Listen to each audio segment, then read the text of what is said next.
Hey, if you do a lot of painting, I definitely recommend the Wooster Shortcut. I love this brush so much. I bought it in a 12 pack here.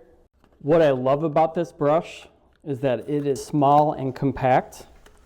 It's got really nice bristles and it's got a small, nice handle. Fits right into your hand. That way you can maneuver and paint in tight corners. It's great for cutting. It's great for painting. It's just a really nice overall brush for whatever you need to do. Now I'll show you some various projects that I've worked on.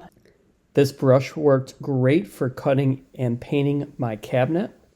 There was a lot of tight angles and corners on this, and I was able to accurately paint. It's also great for trim, baseboard, and molding.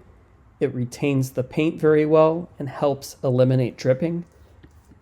And like I previously stated, this is great for really tight angles and corners where a long-handled brush would be difficult to hold.